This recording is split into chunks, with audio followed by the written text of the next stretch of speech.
This lesson is on graphing linear inequalities. Let's begin with something we know, something we're familiar with.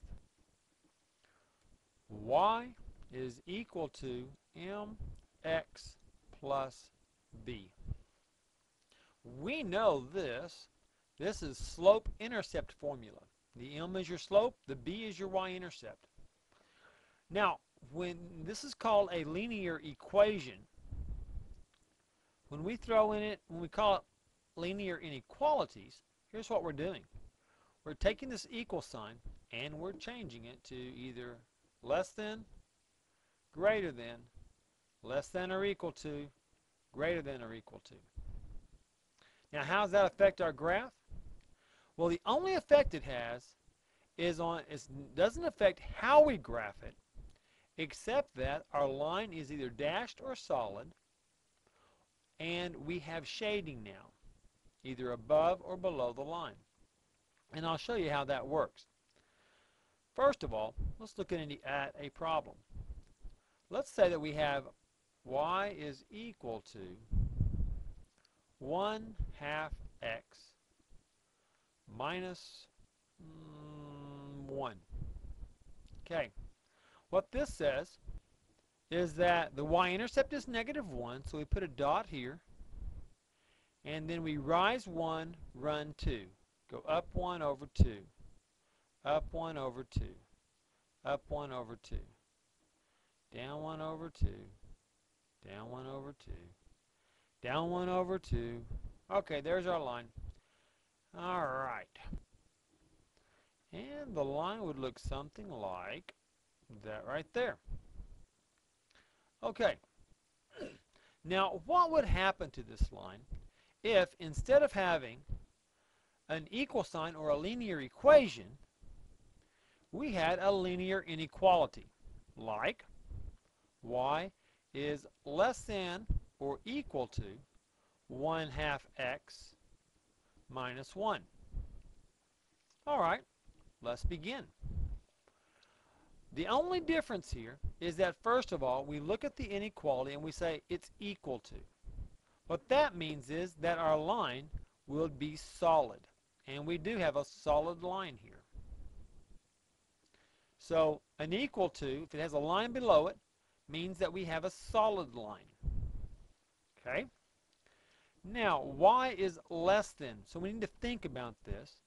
Y is less than, so that would imply that we're going to have smaller numbers for y that are accurate instead of y is greater than.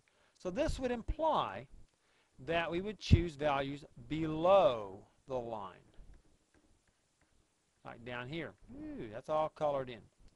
Okay, so what this means is y is less than or equal to 1/2 x minus 1. It means that the line plus any point below the graph that's in the shaded area makes this statement true. How can we check it? Simply by choosing a point either outside the range, making the statement untrue, or inside the range, making the statement true. False, true. This area over here would be considered false. This would be true. Let's see how this works. Let's check it out. And if you remember when we discussed this in the past, I always encourage you to use this point here, 0, 0. It was the easiest one to use.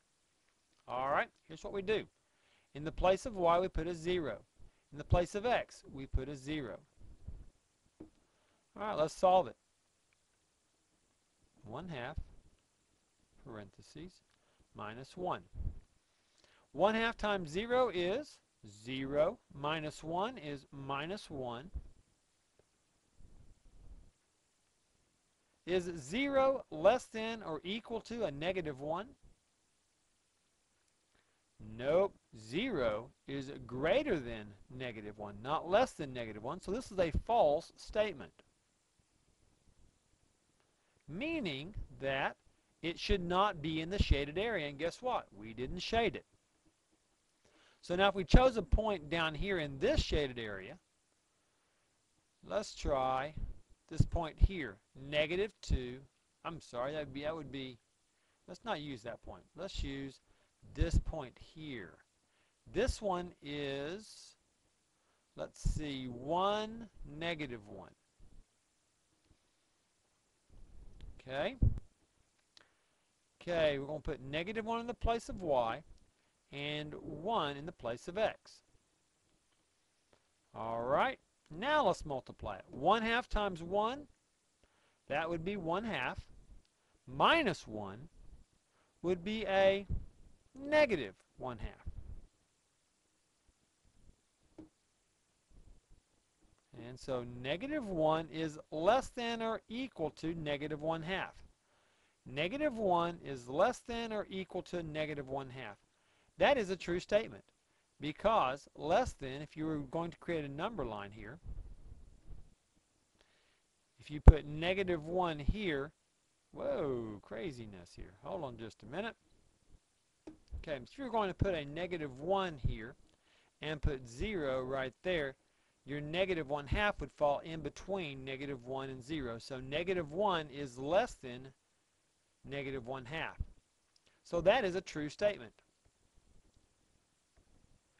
And we expect it to be true because it's in the shaded area.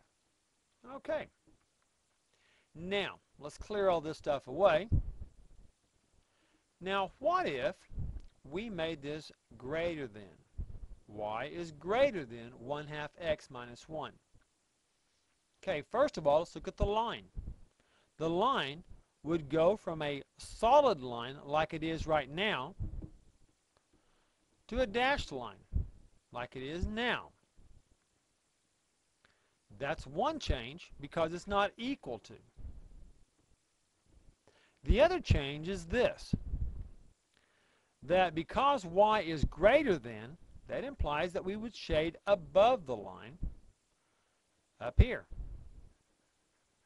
So everything above this line we would consider to be a true statement for this equation. Everything below would be a false statement.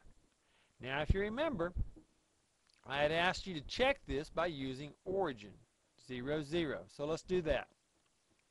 In the place of y and x, you put the value of origin, which is 0, 0. In place of y, you put a 0. In the place of x, you put a 0. Okay, so we've got greater than 1/2, parentheses, minus 1. Now this time we expect this to be true because origin is in the shaded area. So 1/2 times 0 is 0, minus 1. 0 minus 1 is a -1. 0 is greater than -1. That is a true statement. And that's what we expected.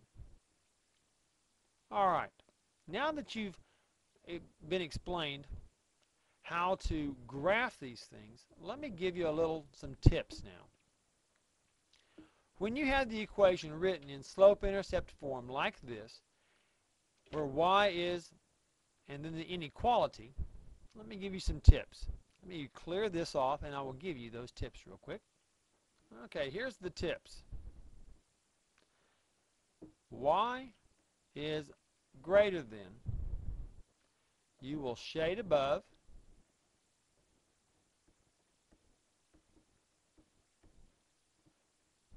maybe I shouldn't write it there on that. Let me erase that. You will shade above, and because it's not equal to, it'll be a dashed line. Okay, y is less than, again, dashed line, but this time you will shade below the line. Okay, so that's handling that. When y is greater than or equal to, or y is less than or equal to, greater than, shade above,